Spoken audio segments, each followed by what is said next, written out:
નમસ્તે વિદ્યાર્થી મિત્રો, પ્રકરણ 17 ની અંદર ગરીબી નિવારણ માટેના ઉપાયો જોઈ ગયા.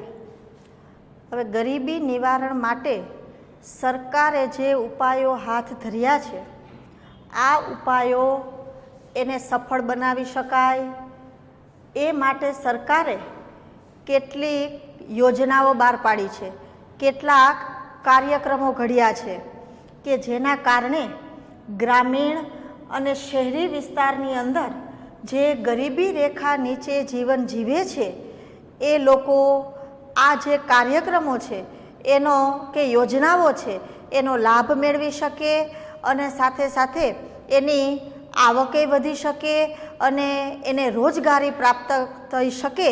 તો એ માટે સરકારે ગરીબી નિર્મૂલન માટેના કાર્યક્રમો ઘડ્યા છે. એટલે ગરીબી નિવારણ માટેના કાર્યક્રમો અથવા યોજનાઓ જો અગાઉ આપણે જે જોઈ ગયા છીએ એ ગરીબી નિવારણ માટે સરકારે હાથ ધરેલા ઉપાયો અથવા તો ગરીબી નિવારણની વ્યૂહરચના છે. જ્યારે અત્યારે આપણે જોઈએ છીએ એ ગરીબી નિવારણ માટેની યોજનાઓ અથવા ગરીબી નિવારણ માટેના કાર્યક્રમો છે. એટલે આ પ્રશ્ન છે એ 4 ગુણમાં પૂછાય. એટલે પ્રશ્ન બરાબર તમે સમજશો તો જ તમે તેનો વ્યવસ્થિત જવાબ લખી શકશો. તો અહીંયા ગરીબી નિવારણના કાર્યક્રમ અથવા યોજનાઓ જે પોવર્ટી એલિવિએશન પ્રોગ્રામ પાપ તરીકે ઓળખવામાં આવે છે, અંગ્રેજીમાં એનું નામ છે. તો સરકારે ખાસ કરીને આ ગરીબી નિવારણના જે કાર્યક્રમો કે યોજનાઓ શા માટે ઘડી છે, તો સરકારે ગરીબી નિવારણ માટેના જેટલા ઉપાયો હાથ ધર્યા છે એને સફળ બનાવી શકે અને સાથે સાથે જે ગરીબી રેખા નીચે જીવન જીવે છે એ લોકો પોતાની આવક વધારી શકે અને રોજગારી પ્રાપ્ત કરી શકે. તો આ માટે આવા કાર્યક્રમો ઘડ્યા છે. તો આ ગરીબી નિવારણ માટેના જે કાર્યક્રમો છે એને 5 વિભાગમાં વહેંચી દીધા છે. 5 વિભાગમાં પહેલો છે વેતનયુક્ત રોજગારીનો કાર્યક્રમ, કે એની અંદર છે એ જે ગરીબી રેખા નીચે જીવન જીવે છે કે ગરીબ છે એ લોકોને રોજગારી પણ આપવામાં આવે અને રોજગારીની સાથે સાથે એને વેતન પણ આપવામાં આવે. એટલે વેતનયુક્ત રોજગારીના કાર્યક્રમો. બીજો છે સ્વરોજગારીના કાર્યક્રમો. સ્વરોજગારીના કાર્યક્રમની અંદર જે ગરીબ વ્યક્તિઓ છે એ પોતે પોતાની મેળે રોજગારી મેળવી શકે આ માટે એને એવું શિક્ષણ આપવામાં આવે, એવી તાલીમ આપવામાં આવે, એમાં જે કૌશલ્યમાં વધારો થાય એવી સગવડો આપવામાં આવે કે જેના કારણે એ ભવિષ્યની અંદર પોતાની મેળે જ એ રોજગારી પ્રાપ્ત કરી શકે. તો આ માટેનો જે કાર્યક્રમ છે સ્વરોજગારીના કાર્યક્રમ. ત્રીજો છે એ અન્ન સુરક્ષાને લગતા કાર્યક્રમ કે જેની અંદર જે ગરીબી રેખા નીચે જીવન જીવે છે એ લોકો પોષણયુક્ત આહાર પ્રાપ્ત કરી શકે. તો એ માટે છે રાહત દરે સરકારે જે પ્રમાણમાં નક્કી કરેલો જે જથ્થો છે એ જથ્થાના દરે રાહત દરે છે એને અનાજનું વિતરણ કરવામાં આવે છે. અને સમાજની અંદર સલામતી જળવાઈ રહે તો એ માટે સામાજિક સલામતીના કાર્યક્રમ અને શહેરી વિસ્તારની અંદર જે લોકો ગરીબ છે તો એ શહેરી વિસ્તારના ગરીબી નિવારણના કાર્યક્રમ. તો આમ જે ગરીબી નિવારણના કાર્યક્રમ એને 5 વિભાગમાં વહેંચ્યા છે. વેતનયુક્ત રોજગારીના કાર્યક્રમ, સ્વરોજગારીના કાર્યક્રમ, અન્ન સુરક્ષાને લગતા કાર્યક્રમો, સામાજિક સલામતીના કાર્યક્રમો અને શહેરી ગરીબી નિવારણના કાર્યક્રમો. તો સરકારે આ કાર્યક્રમો છે એને સફળ બનાવવા માટે કેટલીક યોજનાઓ બહાર પાડી છે. હવે આપણે અગાઉ જોઈ ગયા છીએ કે ભારતની અંદર વધુ પ્રમાણમાં ગરીબી ગામડામાં જોવા મળે છે અને ગ્રામીણ વિસ્તારની અંદર મુખ્ય વ્યવસાય એ ખેતી છે. તો ખેતીના વિકાસ માટે સરકારે ખાસ કરીને સિંચાઈની સગવડ વધે, એના પાકનું સંરક્ષણ કરી શકે, અન્ય સુવિધાએ પ્રાપ્ત કરી શકે. તો એ માટે સરકારે કૃષિ માટેની જે યોજનાઓ દાખલ કરી છે એટલે પહેલી જ યોજના કૃષિ વિકાસ માટેની યોજના અથવા કૃષિ વિકાસ માટેના કાર્યક્રમો. આ પ્રશ્ન કૃષિ વિકાસ માટેના કાર્યક્રમો એ અલગ પ્રશ્ન 4 ગુણભારના પ્રશ્ન તરીકે આવી શકે. એની અંદર કૃષિના વિકાસ માટેની જ યોજના છે. તો પહેલી યોજના છે પ્રધાનમંત્રી કૃષિ સિંચાઈ યોજના. તો પ્રધાનમંત્રી એટલે રાષ્ટ્રીય સ્તરે જે ખેતીનો વિકાસ થાય અને ખેતીના વિકાસ માટે સિંચાઈની સુવિધા પ્રાપ્ત થઈ શકે તો એ માટે સરકારે યોજના દાખલ કરી છે, પ્રધાનમંત્રી કૃષિ સિંચાઈ યોજના. હવે આ યોજના છે, આની અંદર સરકાર એનો મુખ્ય હેતુ શું છે? તો સિંચાઈની સુવિધા પૂરી પાડવી કે જેના કારણે ખેતીની અંદર જે આવક વધારી શકાય અને ખેતીના જે વૃદ્ધિ દર છે એ વૃદ્ધિ દરમાં વધારો કરી શકે. ખેતીનો વિકાસ થાય સાથે સાથે ખેતી અથવા જે કૃષિ, તો કૃષિ સાથે જોડાયેલા જે વિભાગો છે એ પછી વાહનોથી માંડી અને પશુપાલનથી માંડી એ જે વિભાગો છે એ વિભાગોનો વિકાસ થાય. એ ઉપરાંત સિંચાઈની સગવડમાં વધારો થાય તો એ બાબતને ધ્યાનમાં રાખી અને સરકારે આ પ્રધાનમંત્રી કૃષિ સિંચાઈ યોજના માટેના કાર્યક્રમો ઘડ્યા છે. તો સિંચાઈ માટેના જે કાર્યક્રમો ઘડ્યા છે તો એની અંદર શું નક્કી કર્યું? તો ખેતીની જે જમીન, દરેક જમીન એને સિંચાઈ હેઠળ આવરી લેવી. જો વિદ્યાર્થી મિત્રો, સિંચાઈ એટલે શું?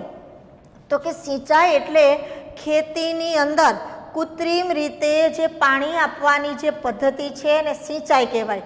કુદરતી રીતે તો આપણને ખબર છે કે ખેતીમાં વરસાદ દ્વારા પાણી છે આપવામાં આવે છે, જ્યારે વાવ, કૂવા, તળાવો, નહેરો એના દ્વારા છે એ કૃત્રિમ રીતે જે પાણી આપવામાં આવે છે તેને સિંચાઈ કહેવાય.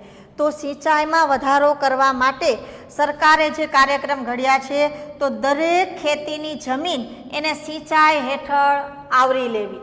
એટલું જ નહીં, પરંતુ પાણીનો ઓછા પાણીએ પાકનું ઉત્પાદન થઈ શકે તો આ માટે છે ખેતીમાં ટપક સિંચાઈ પદ્ધતિનો ઉપયોગ કરવો કે જેના કારણે પાણીનો બગાડે અટકાવી શકાય અને ઓછા પાણીએ છે પાકનું ઉત્પાદન થઈ શકે. અને એટલું જ નહીં, પણ ગ્રામીણ વિસ્તારની અંદર જળ સંકટને દૂર કરવા માટે નાના કદના કે મધ્યમ કદના જે ચેક ડેમો છે તો એ ચેક ડેમો છે એનું બાંધકામ કરવું કે જેના કારણે છે પાણીનો છે સંગ્રહ થઈ શકે અને આ જે પાણી છે એ ખેતીની અંદર ઉપયોગ થઈ શકે કે જેના કારણે છે આપણે આ ખેડૂતો છે એ ખેડૂતો આ સિંચાઈનો લાભ મેળવી શકે, જેના પરિણામે ખેતીની અંદર ઉત્પાદન વધી શકે અને ખેડૂતો છે એની આવક વધી શકે કે જેના કારણે ખેતીની અંદર ખેડૂતોને જે જોખમ રહેલું છે કે ઘણીવાર છે આ સિંચાઈની સુવિધા ન હોય, પાકનું ઉત્પાદન ન થાય અને વરસાદ છે એ આપણો વરસાદ એ ઘણીવાર અનિયમિત અને અનિશ્ચિત જોવા મળે છે તો ખેતીની અંદર પાકનું ઉત્પાદન ન થવાને કારણે પાક છે નિષ્ફળ પણ જાય છે. તો ખેતીની અંદર રહેલા જોખમ એ જોખમને નિવારી શકાય અને જે ખેડૂત છે એ ખેડૂત એને દેવામાંથી મુક્ત કરી શકાય. તો એ બાબતને ધ્યાનમાં રાખી અને સરકારે આ યોજના દાખલ કરી છે. એટલે આ યોજનાની અંદર પહેલી જ યોજના છે પ્રધાનમંત્રી કૃષિ સિંચાઈ યોજના. એટલે આની અંદર આ ખાસ યાદ રાખવાનું છે કે આની અંદર સરકારે કાર્યક્રમ કયા હેતુથી? તો ખેતીમાં વૃદ્ધિ દરમાં વધારો થાય, કૃષિ સાથે જોડાયેલા વિભાગો વિકસે અને સિંચાઈની સગવડમાં વધારો થાય એ હેતુને ધ્યાનમાં રાખી અને આ યોજના ઘડી છે. તો આ યોજનાની અંદર કઈ બાબત છે એનો સમાવેશ કરવામાં આવ્યો? તો દરેક જમીનને સિંચાઈ હેઠળ આવરી લેવી, ઓછા પાણીએ પાકનું ઉત્પાદન થાય એ માટે ટપક સિંચાઈ પદ્ધતિનો ઉપયોગ કરવો અને જળ સંકટને દૂર કરવા માટે નાના કદના, મધ્યમ કદના એવા જે ચેક ડેમો છે એનું નિર્માણ કરવું અને એના કારણે ખેતીની અંદર જે ખેડૂતોની આવક વધારી શકાય, તો આ માટે સરકારે આ યોજના ઘડી છે. ત્યાર પછી બીજી યોજના આવશે, પ્રધાનમંત્રી ફસલ વીમા યોજના. જો આની અંદર ફસલ એટલે ખેતીના પાક, ખેતીના પાકના રક્ષણ આપવા માટે સરકાર તરફથી વીમા ઉતારવામાં આવે છે. ઘણીવાર ખેતીની અંદર એવી કુદરતી આફતો આવે, કાં વરસાદ સાવ ન પડે, કાં અતિશય પ્રમાણમાં વરસાદ પડે, અતિવૃષ્ટિ થઈ જાય, તો એના કારણે ખેતીની અંદર આવી જે કુદરતી આફતો આવે તો ખેતીના પાક છે એ નિષ્ફળ જાય છે. અને ખેતીના પાક નિષ્ફળ જાય એટલે ખેડૂતો છે એને ઉત્પાદન ન થાય એટલે આવક મળતી નથી. એટલે એને ધ્યાનમાં રાખી અને સરકારે આ પ્રધાનમંત્રી ફસલ વીમા યોજના દાખલ કરી છે કે કુદરતી આફતો જો આવે અને એમાં કોઈ પણ પ્રકારનું જો નુકસાન થાય તો એને આર્થિક સહાય રૂપે આર્થિક ટેકો આપવાનું આ યોજના દ્વારા નક્કી કરેલું છે. કે દાખલા તરીકે ખરીફ પાક હોય કે રવિ પાક, એટલે ચોમાસામાં લેવાતા પાક હોય કે શિયાળામાં લેવાતા પાક હોય, એ કોઈક એવી કુદરતી આફતોને કારણે જો પાક છે નિષ્ફળ જાય, પાકનો વીમો ઉતરાવેલો હોય તો સરકાર એને સહાય આપવાનું કાર્ય કરે છે. તો આમ કુદરતી આફતોથી જે નુકસાની થાય છે એ નુકસાનોની અંદર આર્થિક ટેકા સ્વરૂપે સહાય આપવાનું કામ સરકાર કરે છે. એટલું જ નહીં, પણ આ યોજના અનુસાર જ જે કપાસની ખરીદી સરકાર ટેકાના ભાવે કરે છે. ટેકાના ભાવે કપાસની ખરીદી કરે છે અને આ કપાસની ખરીદીમાં બોનસ સ્વરૂપે સહાય આપે છે. અને ખેડૂતો જે પાકનું ઉત્પાદન કરે છે એ ખેતીના પાક એમાં એને ભાવો પૂરતા પ્રમાણમાં મળી રહે એ માટે ભાવ સ્થિરતા જાળવવા માટે ક્ષતિ મુક્ત કૃષિ ભાવ પંચ એની પણ સરકારે રચના કરી છે. તો આમ પ્રધાનમંત્રી ફસલ વીમા યોજના અનુસાર આવી રીતે છે એ કુદરતી આફતોથી પાકને બચાવવા માટે આર્થિક સહાય આપવાનું કામ છે એ આ યોજનામાં કરેલું છે.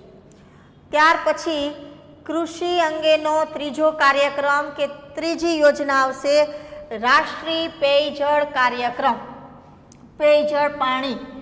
તો આની અંદર ખેતીમાં ખેતરોની અંદર જે પાણીની સુવિધા, સિંચાઈ માટે પાણીની સુવિધા પ્રાપ્ત થઈ શકે તો એ માટે સરકારે રાષ્ટ્રીય કક્ષાએ આ કાર્યક્રમ ઘડેલો છે. આ કાર્યક્રમની અંદર દરેક ખેતરને પાણીની સુવિધા પ્રાપ્ત થઈ શકે એ માટે પ્રયત્ન કરવામાં આવ્યો છે. અને આ પાણી પ્રાપ્ત સિંચાઈની સુવિધા માટે જો કેનાલ બનાવેલી હોય અને કેનાલમાં જો કોઈ નુકસાન થયેલ હોય તો આ હયાત કેનાલ છે, એટલે જે કેનાલ રહેલી છે એનું જે માળખું છે એ માળખામાં સુધારો કરવો. એટલે હયાત કેનાલના માળખામાં સુધારો કરવો. જમીનનું ધોવાણ થતું હોય, ઘણીવાર નીચાણવાળા વિસ્તારમાં ખેતરો હોય, અતિશય વરસાદને કારણે આ ફળદ્રુપ જમીન છે એ ખેતરની જમીન ધોવાઈ જતી હોય છે. તો જમીનનું ધોવાણ અટકાવવા માટેના કાર્યક્રમો અને અનુસૂચિત જનજાતિના જે લોકો છે એ ખેતીની અંદર સિંચાઈની સુવિધા પૂરી પાડી શકે તો એ માટે એને નવી ટ્યુબવેલ આપવી અને જમીનની અંદર એક ક્ષારનો પ્રવેશ ન થાય અથવા ક્ષારના પ્રવેશ ઉપર એ નિયંત્રણ જેવા જે કાર્યક્રમો છે એ કાર્યક્રમો સરકારે રાષ્ટ્રીય પેયજળ કાર્યક્રમ અનુસાર છે એ ઘડ્યા છે. તો આ કાર્યક્રમ અનુસાર એ સરકાર શું કરે તો કે તળાવોના બાંધકામ કરે, વોટરશેડનો વિકાસ એટલે જળ પ્લાવિત ક્ષેત્ર કે નીચાણવાળા વિસ્તારમાં જે જગ્યાએ વરસાદનું પાણી ભરાતું હોય એવા જે વિસ્તારો છે તો એનો છે એ વિકાસ કરવો. ત્યાર પછી ગ્રામ્ય વિસ્તારની અંદર પીવાના પાણી માટે ટાંકીનું નિર્માણ કરવું, વરસાદી પાણીનો સંગ્રહ કરવો, વૃક્ષારોપણ કરવું એટલે વનરોપણ કરવું, પાણી માટેની જે નહેર જાતી હોય તો એની જે લાઇનિંગ છે તો એ બનાવી, ચેક ડેમો બનાવેલા હોય અને જો એમાં કોઈ પણ પ્રકારનું છે નુકસાન થયું હોય, તૂટી ફૂટી ગયા હોય તો એનો પુનરોદ્ધાર કરવો. તો એ ચેક ડેમોનો પુનરોદ્ધાર કરવો, તો આવા કાર્યક્રમ છે એ રાષ્ટ્રીય પેયજળ કાર્યક્રમ અનુસાર ઘડવામાં આવે છે. તો જેના કારણે છે એ આવા આ યોજના અનુસાર છે એ જે ગરીબ લોકો છે તો એ લોકોને રોજગારી પણ આપી શકાય અને ગ્રામીણ વિસ્તારની અંદર આવી રીતે છે એ વરસાદી પાણીનો સંગ્રહ પણ થઈ શકે અને ખેતીની અંદર પૂરતા પ્રમાણમાં છે પાણી પ્રાપ્ત થઈ શકે. તો એ માટે સરકારે રાષ્ટ્રીય પેયજળનો કાર્યક્રમ ઘડ્યો છે. તો વિદ્યાર્થી મિત્રો, અહીંયા પહેલાં આ કાર્યક્રમો યાદ રાખવાના છે કે રાષ્ટ્રીય પેયજળના કાર્યક્રમ કયા, તો કે દરેક ખેતરને પાણી પૂરું પાડવું, હયાત કેનાલના માળખા સુધારવા, જમીનનું ધોવાણ અટકાવવું, અનુસૂચિત જનજાતિને નવી ટ્યુબવેલની સુવિધા આપવી અને જમીનની અંદર ક્ષાર પ્રવેશી ન જાય તો એ માટે છે એ નિયંત્રણ મૂકવું.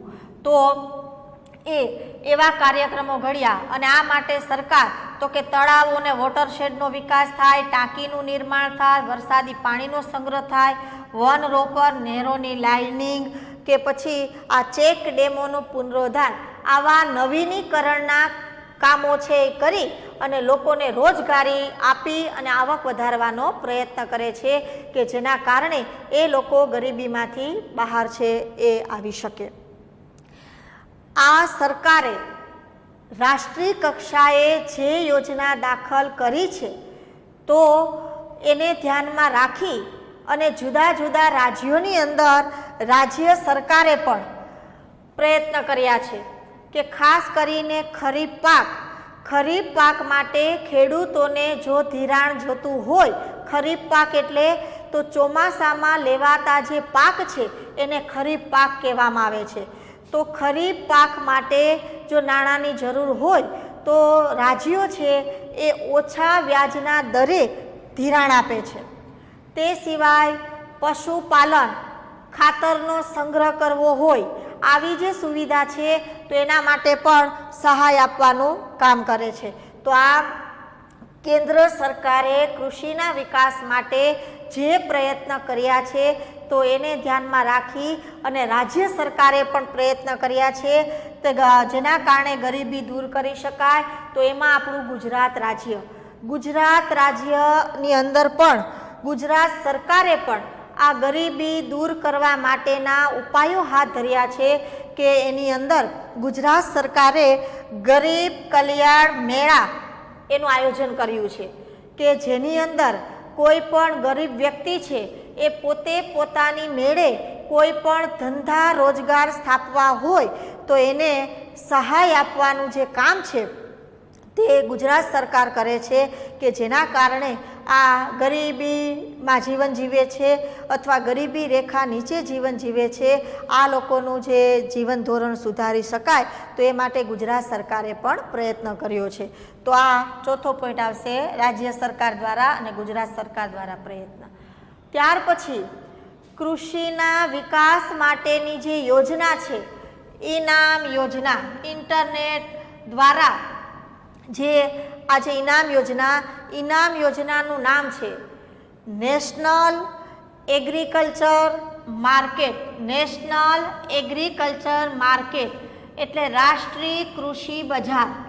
તો સરકારે ઇન્ટરનેટ દ્વારા આ રાષ્ટ્રીય કૃષિ બજાર ઊભું કર્યું છે કે જેના કારણે ખેડૂતો એના જે પાકનું ઉત્પાદન છે એનો વેપાર છે એ ઓનલાઈન કરી શકે, ઓનલાઈન સૂચિબદ્ધ રીતે કરી શકે. એમાં તે લોકો જે ભાવે એને પાક વેચવો હોય તો દાખલા તરીકે ગુજરાતનો ખેડૂત હોય એણે મધ્યપ્રદેશની અંદર પાકનું વેચાણ કરવું હોય કે ઉત્તર પ્રદેશમાં પાકનું વેચાણ કરવું હોય તો એ ઓનલાઈન બોલી શકે છે અને એના દ્વારા એને જે પ્રમાણમાં ભાવ મળે એના દ્વારા છે એ વેચાણ કરી શકે છે. તો આ જે ઇનામ યોજના સરકારે દાખલ કરી છે એનો મુખ્ય હેતુ છે કે ખેડૂતો જે તેના પાકનું જે ઉત્પાદન થાય છે એનું જે વેચાણ કરે છે આ વેચાણની અંદર વચ્ચેટિયા કે દલાલો હોય છે તો એ ખેડૂતોને જે પ્રમાણમાં ભાવ મળવા જોઈએ એ પ્રાપ્ત મેળવી શકતા નથી. તો એના માટે છે ખેડૂતો પોતે પોતાની રીતે વેચાણ કરી શકે અને ભાવ મેળવી શકે. આ માટે સરકારે રાષ્ટ્રીય કૃષિ બજાર ઊભું કરેલું છે કે જેના દ્વારા છે આ ખેડૂતો એ પોતે ઓનલાઈન વેપાર કરી અને એના યોગ્ય ભાવ છે પ્રાપ્ત કરી શકે. તો આવી રીતે આ કૃષિ વિકાસ માટેના જે કાર્યક્રમ છે તો કૃષિ વિકાસ માટેના જે કાર્યક્રમ એમાં 5 બાબત યાદ રાખવાની છે. વિદ્યાર્થી મિત્રો, આ જે યોજના, આ યોજનાની અંદર ઘણી બધી યોજનાઓ આપેલી છે. દરેક યોજના એકી સાથે ન પૂછાય, અલગ અલગ યોજના છે એ પ્રશ્ન તરીકે આવી શકે. તો કૃષિના વિકાસ માટેની યોજના એ અલગ પ્રશ્ન આવે. તો એમાં 5 બાબત યાદ રાખજો. પ્રધાનમંત્રી કૃષિ સિંચાઈ યોજના, પ્રધાનમંત્રી ફસલ વીમા યોજના, રાષ્ટ્રીય પેયજળ કાર્યક્રમ. તે સિવાય રાજ્ય સરકાર એણે જે પ્રયત્ન કર્યો છે કેન્દ્ર સરકારની જેમ જ, તો એ રાજ્ય સરકારનો પ્રયત્ન. અને 5મી બાબત આવશે ઇનામ યોજના, એટલે નેશનલ એગ્રીકલ્ચર માર્કેટ. તો આ કૃષિના વિકાસ માટેની યોજના છે. તો આ 5 યોજના એ અલગ પ્રશ્ન તરીકે આવી શકે. અને હવે જે યોજના આવશે તે ગ્રામોદયથી ભારત ઉદય. આપણે અગાઉ જોઈ ગયા કે સરકાર એણે જોયું કે ભારતના અર્થતંત્રના મૂળિયા ગામડામાં રહેલા છે.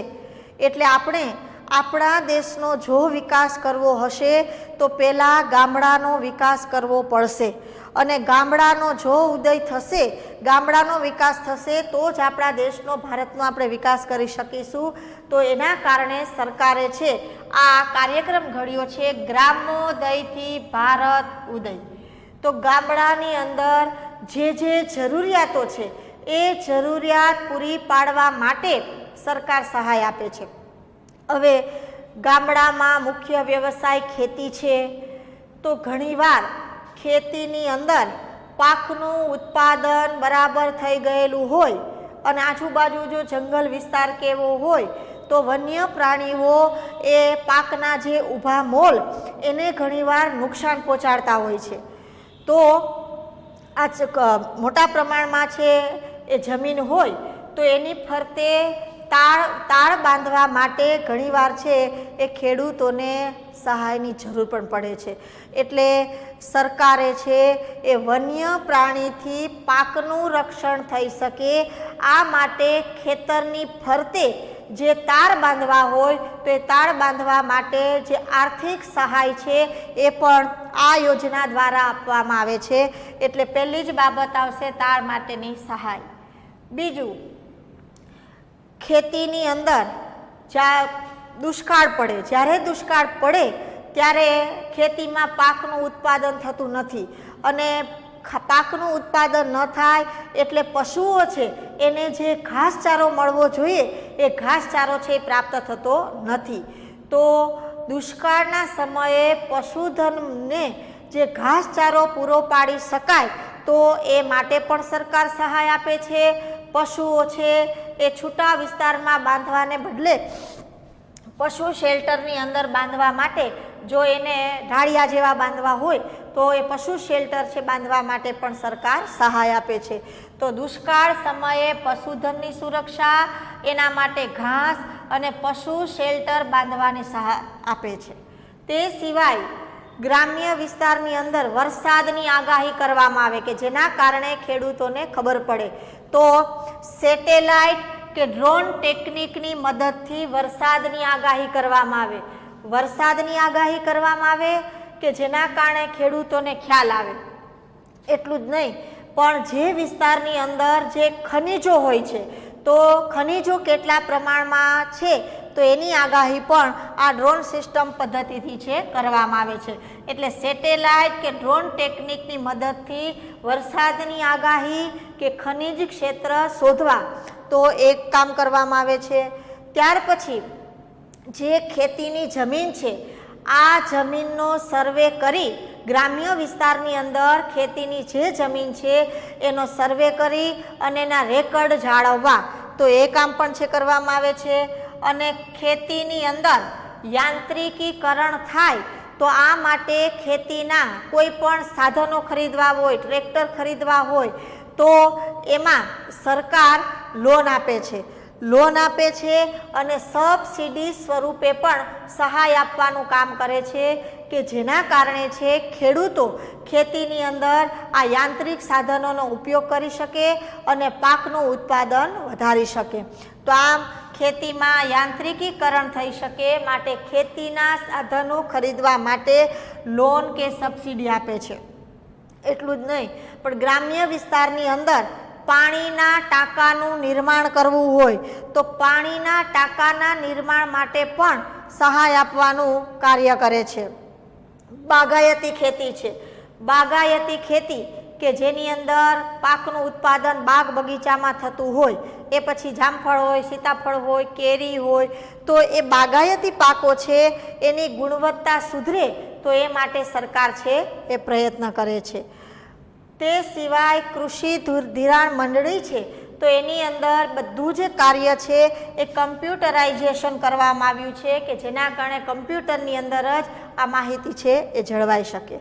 તે ઉપરાંત ગ્રામીણ વિસ્તારની અંદર કઠોળ, મસાલા, કપાસ આ બધા પાકો છે એનું ટેસ્ટિંગ થઈ શકે આ માટે લેબોરેટરી છે તો એની વ્યવસ્થા પણ કરવામાં આવી છે.